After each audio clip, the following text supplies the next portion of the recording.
noneho nge nawe tuvuge yuko bitangiye gukomera na Israel, tuvuge yuko bya bindi bari bariyemeje byo gusenya Iran bishobora kurangira ari bo bashenywe burundu. Imbaraga za Leta Zunze Ubumwe za Amerika bizagenda bite? Bari bazi ko Leta Zunze Ubumwe za Amerika z'ibigufi bwabo bazakomeza gukorana, bazakomeza kubona umusada uturuka kuri Leta Zunze Ubumwe za Amerika. None iyo bihindutse bigenda gute? Donald Trump ati bibi ndakugira inama wemere ureke imikino gukina ni intambara twigiranye amasezerano na leta ya Iran ni mukuri ko sabira bakoraho. Ati Israel can't do the job, they're killing everyone else. He'll do the job. Syria will do the job. Now, we have a great relationship.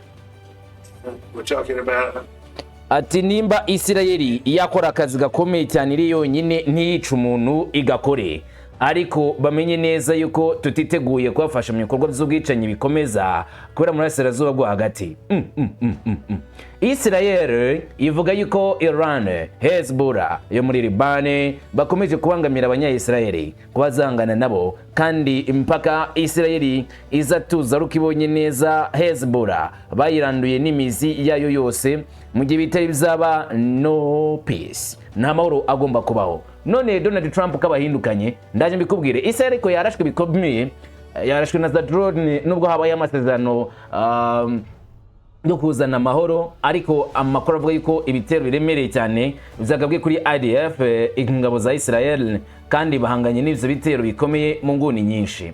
Tabigarukaho drone za Iran zo zakoze akazi gakaze muri HDMZ Hormuz, bagerageza amasezerano yashyizwe umukono ngo barebe niba hatabaho ikosa ryakorwa na Leta Zunze Ubumwe za Amerika, bavyitiriye ngo bari mu masezerano y'amahoro, maze nabo bariyemeza bati reka twe duhangane namwe, urugamba turarwiyemeje tuzarwana, ariko nubwo twashyize umukono ku masezerano tugiye kohereza drone mu kirere zigenzura agace ka HDMZ, turebe nimba Leta Zunze Ubumwe za Amerika zidusubiza, turamenya neza ko batangiye kujya mu buryo, ibintu byatangiye kugenda neza. Nkwibutse HDMZ cyangwa se Hormuz uyu munsi isa naho ifunguye, amata arimo gutambuka, petrol igiye kugabanuka mu biciro. Turabigarukaho. Abahuti bo muri Yemen n'ingabo zishyigikiwe na leta ya Iran bagize gutya batega igico ingabo za Leta Zunze Ubumwe za Amerika. Ni ibitero biremereye cyane Abahuti bo muri Yemen bakoze cyangwa se bagabye kuri Etazine, ingabo zabo zinyura muri Red Sea zinjira muri mu kigobe cya Aden ugana haruguru gato mu cyerekezo kigana muri Oman. Abasirikari b'Abahuti bari bateguje kera kose yuko hazaba igitero kiremereye cyane niba hatagize ikiba ngo bemere avuga abanyamerika icyo Iran ivuga. Hanyuma hakaba Abahuti bonyine, hariho n'abantu benshi bashyigikiye Abahuti bo mu gihugu cya Yemen bisa naho bahagaze ku ruhande rwa Iran. Byagenze gute? Ubimbaze mbikubwire. Iran yo yatanze umuburo wa nyuma kuri Amerika ndetse na Israel. Niba kuri kosa rimwe kuri Liban, ibisasu birongera gusukwa. Muri make nta karuhuko Iran iraza gutanga niba Amerika na Israel batumvisha icyo Iran ivuga yuko nta bitero bakeneye kuri Liban. Liban ikwiriye amahoro, Liban ikwiriye kubawa. Niba batavyemeye 1 and 2 bazagabwa ibitero biremereye. Tuzabigaruka nabyo tuzaza kubivugaho. Trump asaba Israel kureka iby'imikino. Ni bibi ngagomba kumenya ko Amerika ititeguye kubafasha. Yaganiraga n'igikomangoma cya Qatar ndetse anaganira n'umuyobozi wa Leta Zunze Ubumwe z'Abarabu Bezayed, baganira cyane cyane ku bijyanye n'ubufatanye, ariho yaje gushimangira ko Leta Zunze Ubumwe za Amerika zigira uruhare rukomeye cyane mu bufasha bwa Israel, ndetse ko bo na Leta Zunze Ubumwe z'Abarabu bakomeje gukorana ibikorwa byiza. Ni mu nama ya G7 iri kora mu France Evian, nabyo ndabigaruka mu kanya gato. Ngwikaze tujyane ku musozo. Ngende umungu wa Kamanzi w'Uruwande. Ngwikaze nk'ibisanzwe utujyane ku musozo. Ikaze kuri mwese.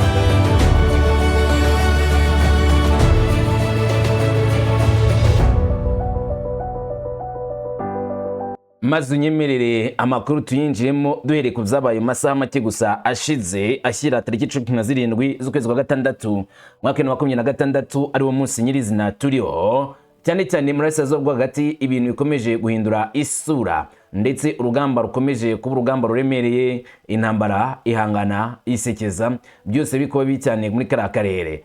Israeli yaraye isakirana n'ibitero bidasanzwe, ariko si ijoro gusa ahubwo n'igitondo ntago bikimereye neza. N'ubundi bari mu byago biremereye byo guhura n'uruva gusenya ruturuka kuri abasirikari b'abahuti bavuga ko badashaka gukorana na leta ya Israeli, cyangwa se badashaka kwemera leta ya Israeli gukomeza kwibasira agace kabo. Bavuga ko agace kabo gakwiriye kurindwa, nubwo diplomate bitegura ibiganiro byo ku rwego rwo hejuru bigamije kugabanya amakimbirane mu Burasirazuba bwo hagati. Ukuri kugaragara mu majyepfo ya Libani ukavuga inkuru itandukanye cyane n'ibya diplomasi. Imirwano mishya hagati ya Hezbollah n'ingabo za Israel yagaragaje nanone aho imbaraga mpuzamahanga zo kugarura amahoro zigarukira, aho imirwano y'intwaro ikomeje kuba mu karere. Minsi ishize igisirikare cya Israel cyemeje ko systeme zacyo zo kurinda ikirere zafashe roketi nyinshi zarashwe ku ngabo za Israel zari majyepfo ya Liban, nk'uko bivugwa n'ingabo za Israel cyangwa se IDF. Ibisasu byafashwe neza ngo kandi nta numwe mu banya-Israeli waguye muri icyo gitero. Really? Hezbollah nayo ikavuga yuko yakoze ibikorwa biremereye cyane igaba kuri Israeli, izi neza ko Israeli bari gupanga umupango wo gutera muri Liban, kandi Hezbollah ivuga ko intego zabo zagezweho. Abayobozi bo muri Israeli bavuga ko bahise bamenya aho ibitero bituruka, indege zakoreshejwe zari zirimo kuva, maze nabo bagaba igitero bakoresheje indege zo mu kirere, fighter jet. Igisirikare cyavuze ko igikorwa ari kimwe mu bigize politiki ihoraho yo gusubiza vuba vuba ibitero ku ngabo zabo za ADF. Niba Hezbollah igabye igitero kuri ADF, igisubizo giturutse kuri ADF kiza ako kanya. Ariko ukurikije uko Hezbollah yo ibibona, imirwano ifitanye isano rya bugufi no kuba hari ingabo za Israeli ziri mu gihugu cya Liban zanze gutaha. Iri tsinda ryavuze kenshi ko ribona ko kurwanya intwaro byemewe mu gihe cyose gukoresha intwaro byemewe mu gihe cyose ingabo za Israeli zikiri mu majyepfo ya Liban, batazigenda rimwe babwira ngo muhagarike intambara, ngo murabona ibingibi ntago bazigera bazumva. Cyitse ingabo za Israel zivuye muri Liban bagasuka ubutaka bwa Liban, niho Hezbollah ivuga ko yahagarika gukoresha intwaro. Ariko mu gihe cyose Liban ikibabwamo n'ingabo za Israeli, urugamba rurahari. Herekanye amakuru riheruka rihurira ku gitutu gikomeye cya diplomasi ngo kiyongera kujya habaho ibiganiro bizagutse birebana na Iran, aho Leta Zunze za Amerika n'amasezerano y'umutekano basinye bagaragaje ko hari ngombwa kwita cyane cyane kuri kino kibazo cyo muri Liban. Hezbollah yari imaze igihe ihuza igabanuka ry'intwaro ndetse no kuba bavuga ko ingabo zese zishobora gusubira inyuma burundu zikareka ubutaka bwa Liban, abo aricyo bakomeje kugaragaza. Ndetse nabyegano byabaga muri Leta Zunze za Amerika hagati ya Liban na Israeli. Hezbollah yagiye isora amatangazo ivuga yuko amasezerano yose y'amahoro yasinywa atarimo kuvanwa kw'ingabo za Israeli muri Liban nta kintu bizatanga.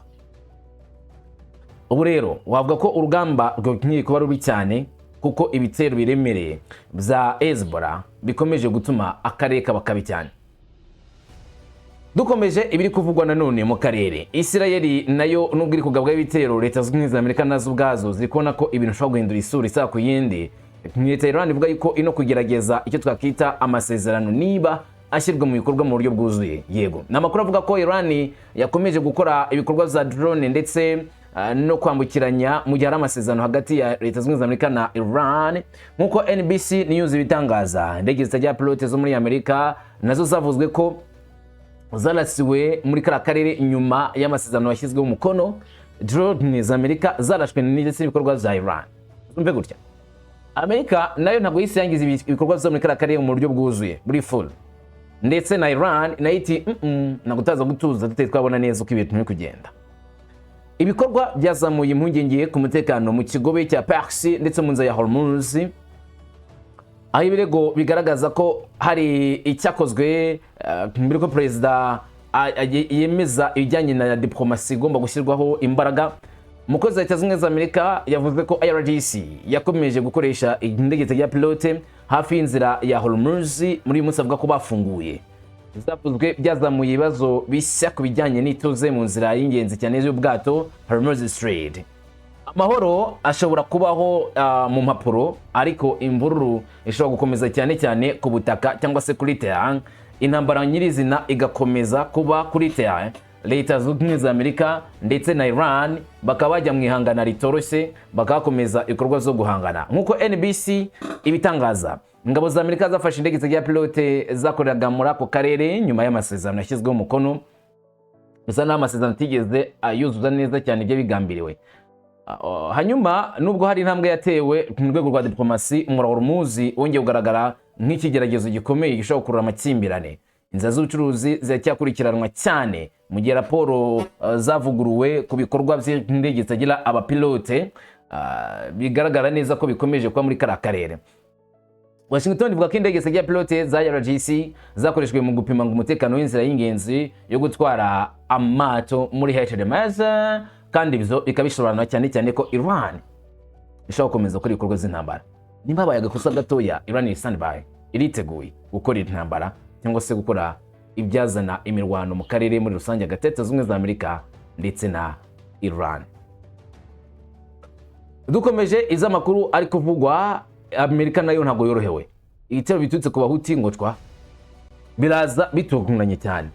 Wari biteze neza ko ibitero bishobora kubagabwaho, ariko nivyo biri kuba. Abahuti biyemeje gushyigikira Iran kandi biyemeje bafite ubutwari cyangwa se umutima ukomeye, bavuga ko bataziye baterana Iran mu gihe cyose bizabaye ngombwa bazarwana kuri Iran mpaka urugamba rushojwe, amahoro abonetse mu karere k'abayisilamu. Burakari burimo kwirakwira mu bice bimwe na bimwe by'isi y'abayisilamu nyuma y'amagambo ya Perezida wa Amerika Donald Trump yateje uburakari ku bivugwa ku mujyi wera cyane w'idini ya Islam. Muri Yemen, abantu ibihumbi n'ibihumbi bitabiriye imihanda mu buryo bukomeye bwo kugaragaza ubufatanye na Iran n'uburyo barwana, bamagana ibitekerezo bavuga ko ari ibitutsi kuri Maka n'umuryango mugari w'abayisilamu. Imyigaragambyo y'abaturage benshi yabereye muri Yemen ubwo abigaragambyaga bateraniraga Isana, Sarida ndetse mu zindi ntara nyinshi, bavuga yuko bamagana igikorwa kibi cyane cya Leta Zunze Ubumwe za Amerika, bizizanga intsinzi ya Iran n'uruhare rwo kurwanya ibitero za Amerika na Isirayeli. Imbaga y'abantu yari yitwaje amabendera, bazunguza amabendera banavuga amagambo yo gushyigikira Iran, Liban, Hezbollah ndetse na Gaza. Amabendera yose bari bayafite: ibendera rya Palestine, ibendera rya Iran, ibendera ndetse ryo muri Liban n'ibendera ryabo bwabo ryo muri Yemen. Imyigaragambyo yahindutse kimwe mu bikorwa bikomeye cyane byo kwibasira Leta Zunze Ubumwe za Amerika mu mvugo, ariko no kwateguza ibitero bitoroshye. Abitabiriye iyi myigaragambyo bashimye uburyo Iran yihanganiye ibitero byatukaga ku batunzi bayo, banavuga ko ibiherutse kuba byakomeje ibikorwa byo kurwanya abarwanya ubutegetsi bwa Islam bwa Iran ndetse mu karere kose muri rusange. Abigaragambya banashimangiye ko ari ngombwa gukomeza kuba maso no kwitegura imirwano iri imbere, baburira ko ibibazo byo mu karere bikiri kure cyane yo gukemuka nubwo hari iterambere rya diplomasi riherutse kugaragazwa na Leta Zunze Ubumwe za Amerika.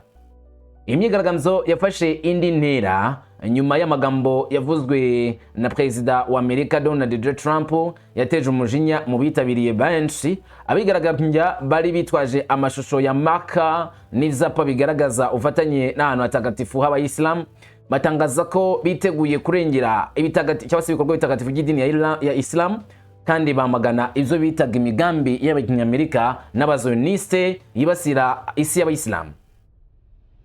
Itangazo ryasohotse mu myigaragambyo ryavuzwe ko amakoraniro yateguwe mu rwego rwo gusubiza ibyaha byakozwe kenshi ku bimenyetso bya Islam n'ahantu hatagatifu. Abateguye iki gikorwa cy'imyigaragambyo berekanye by'umwihariko ibitekerezo bya Trump biherutse kuvuga kuri Maka, bavuga ko aya magambo ari ugutuka ahantu hatagatifu cyane mu idini ya Islam. Banaburira ko ibyo babona bikomeje kutubahiriza imyizere y'abayisilamu bizazana akaga gakomeye ababifite. Impaka zatangiye nanone nyuma y'ubutumwa bwa Donald Trump ku mbuga nkoranyambaga, aho yanditse ku isomero rya Obama ko rizahinduka ahantu nyaburanga kubanga Amerika. Icyo gitekerezo cyahise gikurura ibitekerezo bibi cyane ku mbuga nkoranyambaga, ndetse gituma abantu benshi banengwa, abandi bananenga, harimo na ambasade ya Iran ngo muri Tunisia yasabye Trump ku mugaragaro kudatuka umujyi mutagatifu wa Maka, awugereranya n'ibya Obama n'ibyaho, ngo umujyi mutagatifu wa Maka ngo isomero rihari rya Kisilamu rizahinduka urwibutso rw'amateka n'ibiki. Ibyo ngibyo bavuga ko ari igitukanyi gikomeye. Rero aba Bahuthi ndetse abaturage bo muri Yemen bongeye kugaragariza Leta Zunze Ubumwe za Amerika yuko nta muntu bazongera guha pass muri Iran Nyanja Itukura nimba Amerika ikomeje kuzana agasuzuguro. Abanyacyaka bo mu bihugu byinshi biganjemo Abisilamu basabye imyigaragambyo yagutse no gusubiza bikomeye ivyo biti bitutsi bikomeje gukorwererwa idini ya Islam ndetse n'Abayisilamu. Uko abantu bakomeza kwitwara bigaragaza uburyo none ijambo rimwe ryahindutse impaka za politiki n'amadini. Rikurana n'ibitekerezo biba byinshi cyane kandi byagaragaza neza cyane uburyo isi ya Islam ikomeje gufata Leta Zunze Ubumwe za Amerika nka shitani koko nk'uko akunze kubivuga. Ibi ngibi bikabishobora kuzana nanone isura mbi umunyamerika. Uburakari bukomeje gukwirakwira no gusaba ko Donald Trump yahagarika icyo bita ngo ubusazi ndetse n'amagambo mabi ku idini ya Islam. Akakibazwa Donald Trump ajya yisubiraho amagambo yavuze, bikorwa yakoze, ariko nawe ari umuntu ukora ibintu binyuze mu mucyo, udahubuka ngo kandi ufite icyerekezo cyiza, ushakira isi amahoro. Yo rero kwemereza yuko wenda Donald Trump araza kwisubira, ntabwo mbitegereje nonaha. Donald Trump ntabwo apfa kwemera ikosa, Donald Trump ntabwo ajya apfa kwemera gutsindwa, niko azwi ku ruhando mpuzamahanga. Israeli murabizira, Israeli murazira yuko muranga kubaha icyo amasezerano na Iran avuga, kandi Leta Zunze Ubumwe za Amerika ntiziri kumwe namwe muri uwo mugambo ukomeye. Kubera iki? Leta Zunze Ubumwe za Amerika zihamya neza cyane ko zifuza kugirana amahoro na Iran, batifuza ibintu byabageza mu ntambara. Oya, ntabwo babyifuza. Iran yatanze umuburo ukomeye cyane kuri Leta Zunze Ubumwe za Amerika ndetse na Israeli, bateguza neza ko urugamba ruzakomeza niba bakora ikosa. Niba Washington itagishyize mu bikorwa ibyo yiyemeje, bazakomeza kurasa. Kandi niba Israeli nayo ikomeje ibitero, nta kabuza Iran izakomeza nayo ibitero yatake igihugu cya Israeli. Ntabwo izigera ihagarika ibitero zayo, izakomeza gukoresha imbaraga zikomeye kugira ngo ihangane n'abarwanyi bakomeye cyane ba Israeli cyangwa se Iran. Inakomeza guhangana n'abarwanyi ba Amerika, ndavuga ingabo za Leta Zunze Ubumwe za Amerika zoherezwa muri kariya karere nk'uko bigarukwaho mu makuru. Iran iremeza yuko yifuza cyane ko Leta Zunze Ubumwe za Amerika zemeza ibyo ziyemeje, kandi Israel nayo ikabyubaha, kuko niba bakoze ikosa rikomeye ibikorwa bya diplomasi bizahinduka intambara yeruye mu karere. Iran yavuze neza cyane mu itangazo ryayo ryuko bemeje cyane ibyo bemeranije amasezerano y'ubwumvikane yabona Leta Zunze Ubumwe za Amerika, ariko bavuga yuko kurenga ku masezerano yemeranijwe hakaba igitero kimwe gusa bizahita bizana intambara yeruye mu buryo bwa nyabwo mu karere kose. Uyu muburo waturutse kuri Ibrahim Azizi, n'umuyobozi w'inteko ishinga amategeko ya Leta ya Iran ushinzwe umutekano, wavuze ko Tehran itazijya na rimwe yihanganira akantu gato cyane ko kurenga ku masezerano bemeranije na Leta Zunze Ubumwe za Amerika. Azizi yavuze ko ubuhangaje bwa Iran bugihari kandi bagihagaze cyangwa se bagikanuye ijisho nubwo ibiganiro byaba bigikomeje, kuko bazi neza ko uwo bahanganye nawe atari umwizerwa. Azizi yavuze yuko Amerika igomba kujya komeza ibiganiro, ariko yitegura neza ko itagomba gukora ikosa ryo kurenga ku masezerano. Avuga yuko kandi nanone ibyo bakoranye amasezerano cyangwa bemeranije amasezerano bidatuma Iran ivanaho n'intambwe n'imwe yo kwirengera bibaye ngombwa.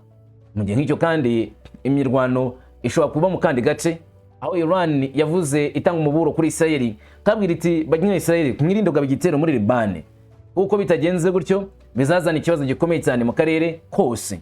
Iran mu itangazo ryabo ryanyuze mu itangazamakuru bavuze ko Israeli igomba kubaha burundu ko ubusugire bw'igihugu cya Liban, kuko ntibatabikora imirwano izaba mibi cyane.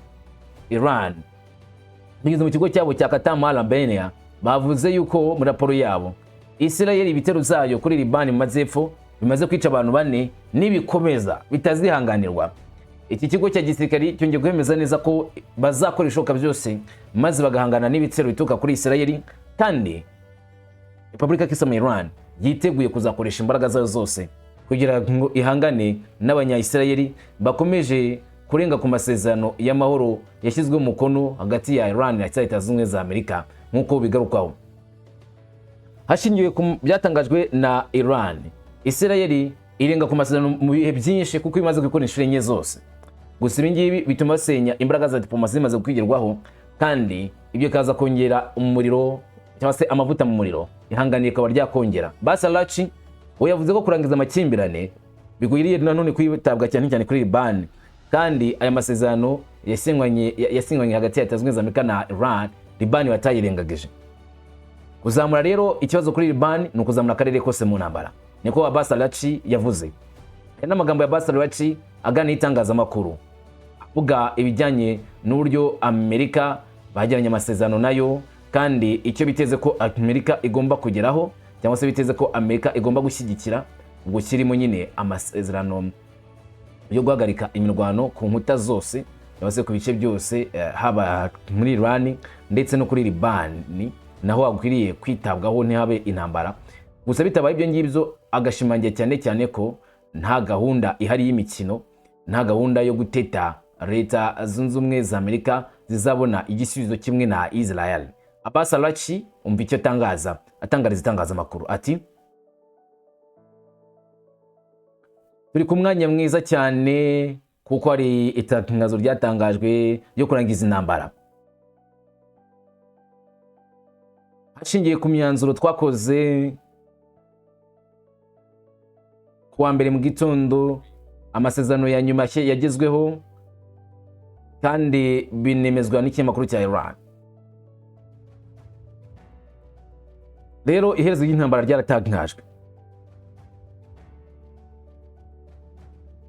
ariko itangira rya nyaryo ry'aya masezerano ryatangiye kuwa mbere, ariko iherezo ry'intambara nalo ryavuzwe kuwa mbere mu gitondo nk'uko mwabyumvise. Ibi rero ni mu by'ukuri igikorwa cy'ingenzi cyane mu masezerano.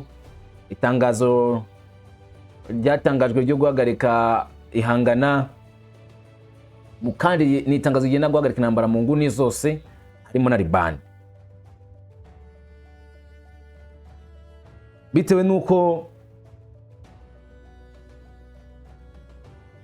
muri iyi ntambara iri muri Liban iterwa n'ubutegetsi bw'abazioniste bwibasira amajyepfo ya Liban, bituma bizana intambara kuri Liban, kandi bikaba byatuma akarere kose kisangana none mu ntambara itoroshye. Kuko mwibonye kuva ku munsi wa mbere, Leta y'Islamu ya Iran yahoze ivuga yuko ishaka ko intambara irangira muri Liban, ikavuga yuko kurangiza iyi ntambara bigomba no kujyana kurangiza amakimbirane kuri Liban, kandi gukomeza kujya ku masezerano akomeye ngo twabikoze. Turashimangira cyane cyane yuko guhagarika imirwano ari impande zose, harimo n'amajyepfo ya Liban, kandi icyo niyo tuzavuga ko intambara igezweho ku iherezo.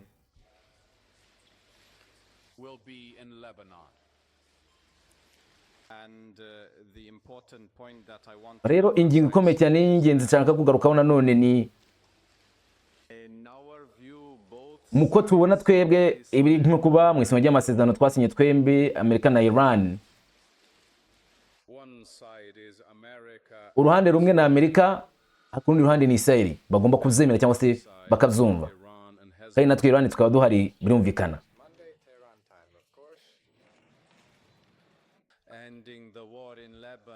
Uyu ni bwana Basalachi wavuze amagambo akomeye kujyanye no kurangiza intambara, asobanura neza cyane ko iherezo ry'iyi ntambara itagomba kubaho hirengagijwe ikintu na kimwe mu bijyanye n'uburyo Iran ibona amakimbirane akomeje kuba mu gice kimwe cyangwa se ikindi, imirwano ikomeza kuberamo. Agahamya neza cyane ko igihe kigeze kugira ngo amakimbirane arangire mu karere kose muri rusange. Donald Trump nawe yavugaga amagambo akomeye avugana n'itangazamakuru muri G7, ni inama bitabiriye mu gihugu cy'Ubufaransa, ibihugu bikize ku isi, bitwa ko ibihugu birindwi bikize ku isi byahuriye mu nama ikomeye mu gihugu cy'Ubufaransa, maze Donald Trump ari kumwe n'igikomangoma cyo muri UAE bagira icyo baganira, ndetse no muri Saudi Arabia naho ni Qatar bose barahuye.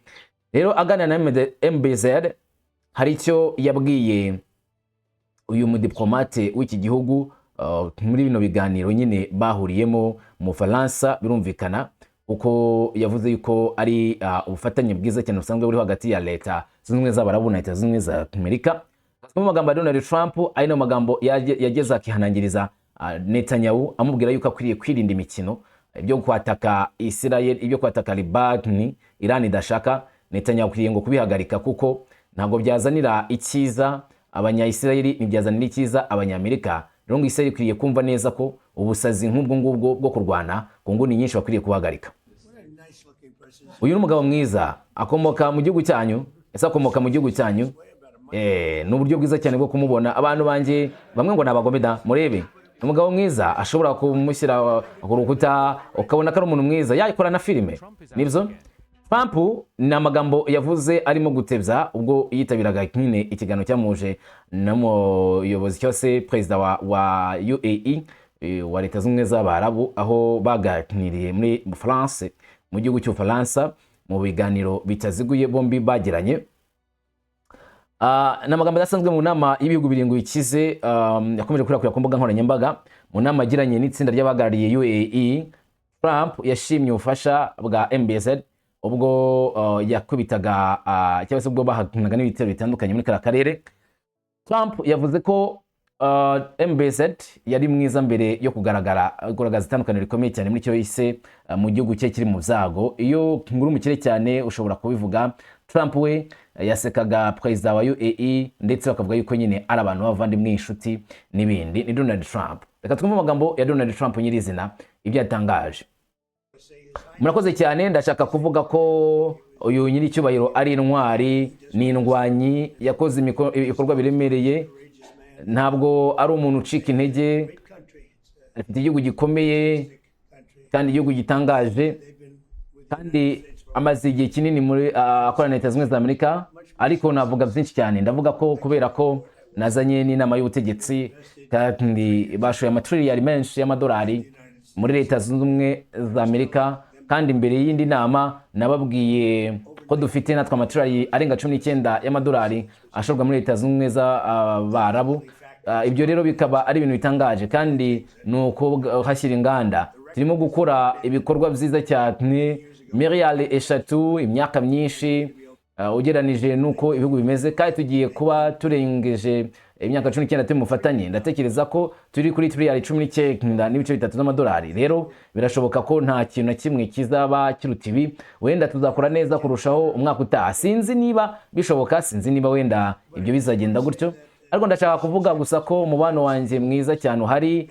Uyu ni umugabo mwiza wubahwa, buri wese aramuha icyubahiro kandi yubaha igihugu cye, kandi ni ishema kubana nawe. Kandi twamaze gusinya amasezerano na Iran, kandi iki gihugu ari inshuti ikomeye cyane kuri twe, kandi ibintu byiza birimo kuba. Amato yatangiye kugenda, ubu tuzaba twafunguye byuzuye bitarenze kwa gatanu. Amato yatangiye kugenda neza, petrol itangiye kugabanuka ku giciro, kandi ibiciro birimo kugabanuka cyane. Isoko ry'imigabane ririmo kuzamuka cyane. Hari ibintu byinshi byiza birimo kuba, kandi ikiruta byose Iran ntabwo izaba ifite intwaro za kirimbuzi. Uko niko nagize urare muri ibyo ngibyo. Ntidushobora kureka ko bagira intwaro za kirimbuzi. Rero ntabwo bazagira intwaro za kirimbuzi mu bimenye.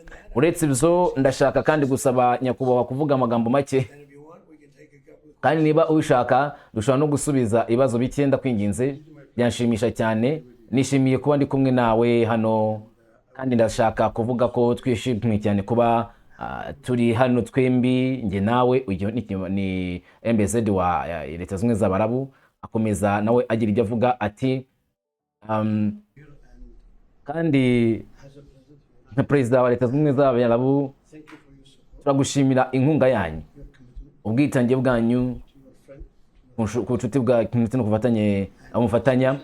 kandi mwarakoze cyane ku bw'inkunga zanyu mu gihe cy'intambara y'ibyumweru 6 bifite icyo bisobanuye kuri twe kandi utwereka uwo uri we nk'umufatanyabikorwa w'indahemuka cyane kandi iyo utaza gushyigikira ukaba n'umunyamurava nk'umukuru w'igihugu igihugu cyanjye kiba gifite ibibazo urasazwa bwo hagati at'igihugu cya Gusa nabwo bafite ibibazo biremereye muri kino gihe rero nishimiye kukubona nyakubahwa President murakoze kuduha umwanya kandi hari byinshi dushobora kuganiraho kugira ngo dukomeze iterambere hagati y'ibihugu zacu byombi uburyo urugarushaho kutunoza umubano wacu ndetse urakoze cyane urakoze nawe urabona iyo uri kumwe n'umukire ushobora kuvuga nabi cyane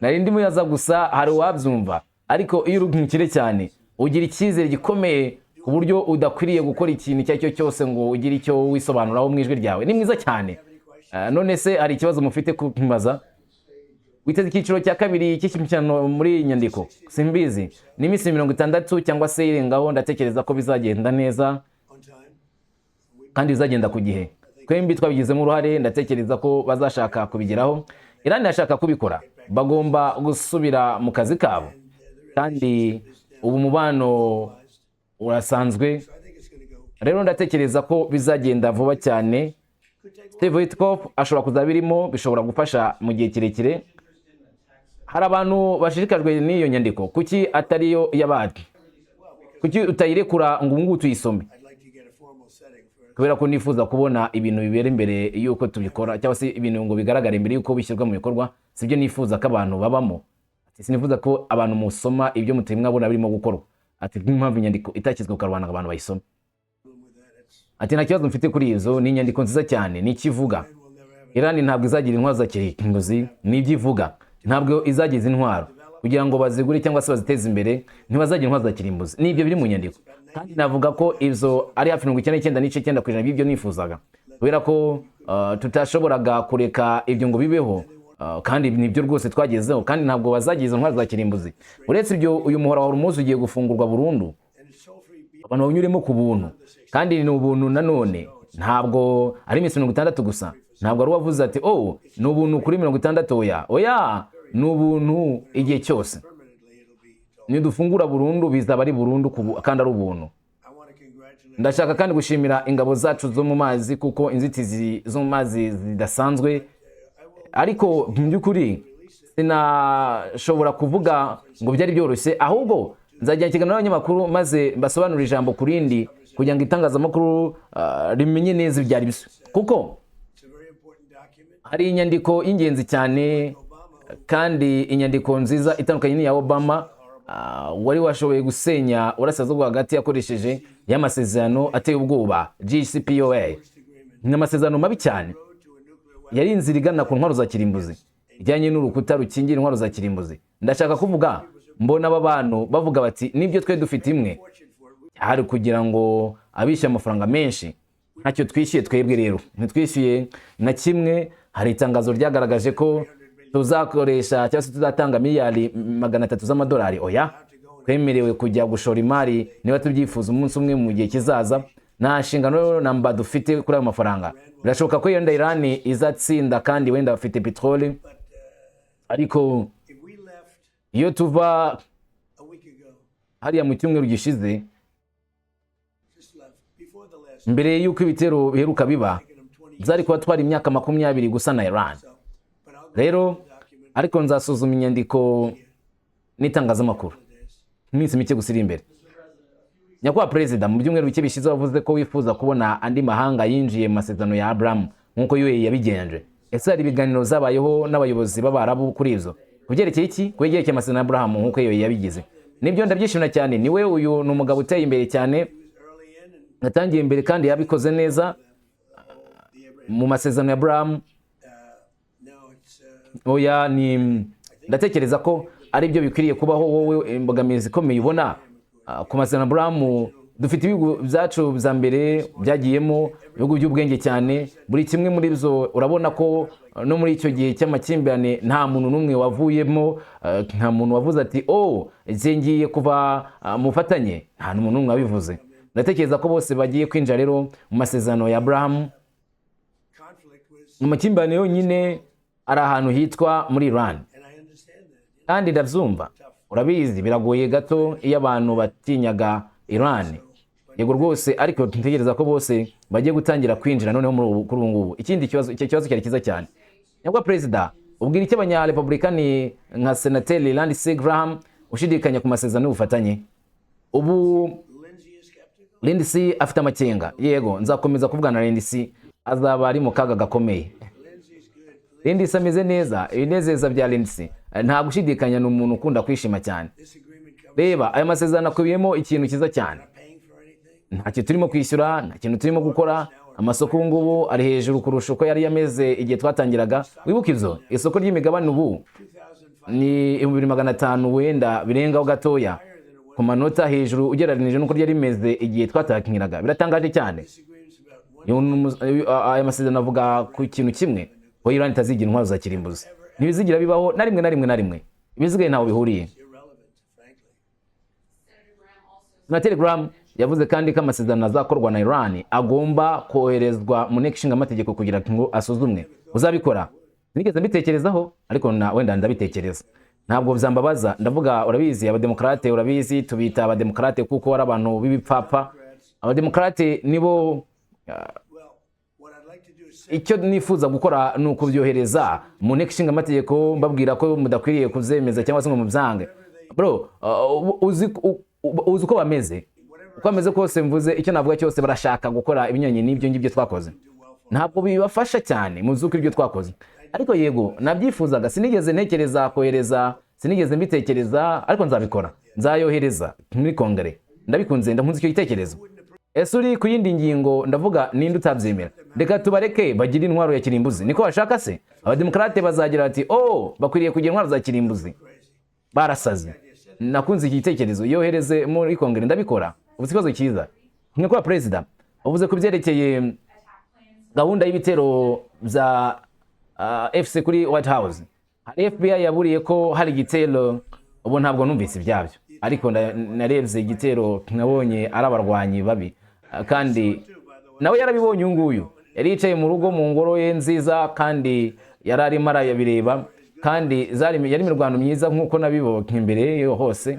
Ibiza kurusha ibindi byari intambara yari ya nyuma, yari ikaze cyane, kandi imirwano ibiri ya nyuma, intambara zose zari imirwano mibi, byose byari byiza. Hari umugoroba mwiza cyane, byari bitandukanye cyane kuri White House, ariko nifuza ko washoboraga kuba hari. Twubatse ikibuga cy'imikino gitangaje. Dana yakoze akazi keza cyane. Ese hazabaho undi mwaka utaha nk'uyu nguyu? Ese hazabaho ikindi? Simbizi. Uyu mwaka narawukotse kuko hashize imyaka 150. Wenda mu yindi imyaka 50, wenda muri 300 tuzabikora. Nyakubahwa Perezida, urimo gutekereza kongera ibihano ku Burusiya no kumenya niba bizakorwaho? Oya, bitewe nuko dufite amavuta yo gutambuka. Rero twavuze ko twakuyeho ibihano kuko birumvikana ko tudashaka kubagamira petrol. Rero turi mwanya wo kubikora neza. Ibikoresho bizahagarara. Yego rwose. Nyakubahwa Perezida, mfite ikibazo kubijyanye nibi. Uri umuntu mwiza cyane. Ukomoka mu kihe gihugu? Ukomoka mu gihugu cyanyu cya Leta Zunze z'Abarabu? Uri umuntu mwiza cyane, kuko ubona ni byiza cyane, biratangaje cyane. Reba uriya mugabo ushobora kumushyira mu mwanya umwitondeye cyane, noneho namushyira no muri filime. Ushobora no kumushyira muri filime yayikina. Nyakubahwa Perezida, ni gute twakwizera ko imikorere ihamye iramze kugira ngo ubumwe bube bwiza mu gihe kizaza? Kugira ngo Leta Zunze za Amerika zifite perezida ukomeye nk'uyu nguyu, nibwo buryo bwonyine ushobora kubikora. Ndatekereza ko utekereza ko dufite amasezerano yose wifuza, amasezerano ku bantu babi ntacyo bisobanura. Twatangiye mu buryo bwo gushyira inkumirizi mu nyanja, hanyuma turafunga tugafungura, bityo bahita babona ibyo dukora. Muzakenera kandi byinshi cyane. Iyo ufite perezida ukomeye wa Leta Zunze za Amerika, hari byinshi byiza bishobora kubaho. Urabizi, ubizi neza kurusha undi muntu ari we wese, sibyo? ibyo urabizi kurusha umuntu ari we wese. Dushobora kuvuga byinshi kuri gahunda y'ubutare bwa uranium buri kuri Iran. Yego turabikora. Muzabujyana. Ese Iran yavuze ko izaba Amerika. Mbega Iran izaba imeze gute? Iran izaba nziza. Ikiba kirimo nuko mu gihe gikwiriye nta gihe kigomba kwihutanwa ibintu. Dufite kwemera ko mu gihe kizaza hazaba uburyo bw'ubwumvikane kandi bizaba mu buryo nta muntu n'umwe ari kubikora. Ibisasu bya B2 byashenye ahantu hakomeye, umusozi wose wararidutse, ni gucukura biragoye cyane. Nta wundi wabikora uretse twe, wenda n'Ubushinwa bafite ibikoresho nk'ibyo ngibyo, natwe dufite ibikoresho. Ntabwo turimo kwihuta ariko turabigeraho kandi nitubigeraho tuzabirikimura. Ese iyo gice ntabwo dushaka kugifata, ahubwo dushaka kugisenya. None se ifunguro ry'ejo nimugora muri Versailles niki rivugwaho waribonye ute?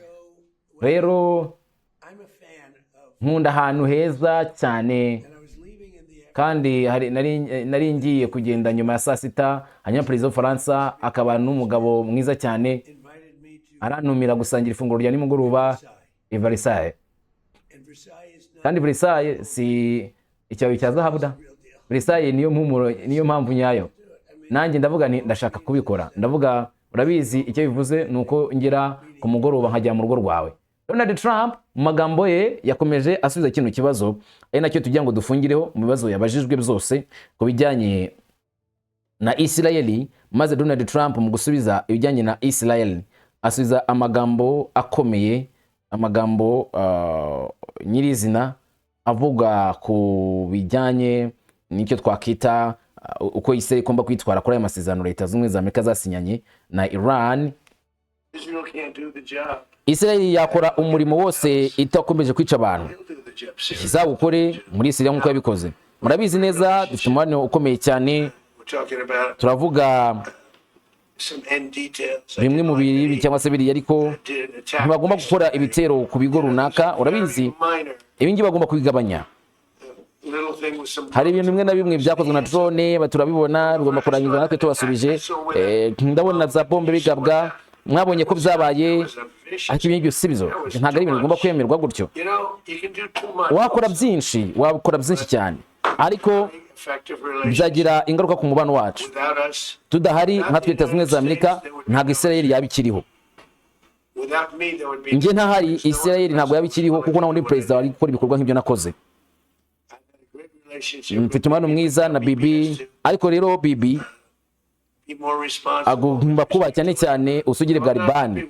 Ntabwo nishimiye cyane uburyo Israel kwitwara kuri bino bibazo ku banya-Libani ndetse no muri Hezbollah. Bagomba kwemera uburyo umurimo mugomba kwihuta, bagomba kubikora. Kandi niba bitabaye bizazana uburyo bubi cyane bwo kwangamira amasezerano twajyanye na Iran. Rero nibaza kuri Bibi n'umubano udasanzwe dufitanye, ariko Israel igomba kuvanaho uburyo bw'ubujiji ikahagarika iyi mikorere ipfuye.